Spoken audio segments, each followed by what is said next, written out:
Әйелдерге арналған негізгі клиникалық анализдар тізімі. Өздеріңізге сақтап, жақындарыңызбен бөлісіңіз. Ең бірінші ол жалпы қан анализі, лейкоформуламен. Яғни общий анализ кровь с лейкоформулой деп аталады. Бұл анализ қан қою ма, анемия бар ма, бактериалды ма, вирусты, инфекция ма, қабыну жағдайын көрсетеді. Бүйрек жағдайын білу үшін мочевина, мочевая кислота, креатинин анализдары тапсырылады. Бауыр жағдайын білу үшін асат, алат, билирубин, билирубиннің прямой, непрямой түрлері болады. Сілтілі фосфатаза, яғни шелчная фосфатаза деп аталады, ГКТП.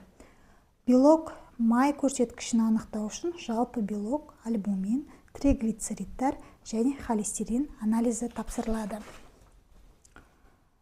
Қан тамыр жағдайын білу үшін ЛПНП липопротеиды низкой плотности және ЛПВП липопротеиды высокой плотности деген анализ тапсырылады.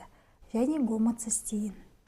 Қан талмасу әсіресе артық салмағы болатын болса, инсулин, глюкоза, гликированный гемоглобин анализін тапсыру керек. Стресс гормоны, кортизон және пролактин анализі тапсырылады. Егерде қалқанша безінде проблема болатын болса, ТТГ, Т3, АТПО, АТ-ТТГ анализдары тапсырылады. Базалық дефициттер тізімі: темір, ферритин, витаминді, В12, фолиевая кислота, цинк, магний, селен, медь анализдары тапсырылады. УЗИ: қалқанша без, бауыр, бүйрек, ұйқы без, матка, сүт бездері не түссе болады. Бұл анализдар ауруына, симптомына қарай тапсырылады. Жылына бір рет өзіміз үшін өтіп тұруымыз қажет. Ұмытпаңыз, әйел денсаулығы дені сау ұрпақтың кепілі. Ер адамдарға арналған базалық анализдар тізімі. Бірінші ол әйелдер сияқты жалпы қан анализі лейкоформуламен, общий анализ кровь с лейкоформулами тапсырылады. Бүйрек жағдайын білу үшін мочевина, мочевая кислота, креатинин. Бауыр жағдайын білу үшін асат, алат, билирубин, прямой, непрямой, сілтілі фосфатаза және амилаза ГКТП.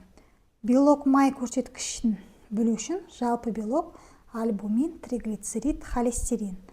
Қан тамыр жағдайын білу үшін ЛПНП, ЛПВП және гомоцистеин. Қан талмасу әсіресе артық салмақ болса инсулин, глюкоза, гликированный гемоглобин анализіне тапсыру керек. Базалық жыныс гормоны тестостерон общий, тестостерон свободный және ГСПГ, яғни глобулин связывающий половых гормонов деп аталады, және эстрадиолға тапсыру керек. Қалқанша без гормоны ТТГ, Т3, АТ-АТПО, АТ-ТТГ анализдарына тапсырады. Базалық дефициттер тізімі: темір, ферритин, витаминді, В12, фолиевая кислота, цинк, магний, селен, медь. УЗИ: қалқанша без, бауыр, бүйрек, ұйқы без. Бұл анализдар ауруына, симптомына қарай тапсырылады. Біле жүріңіздер.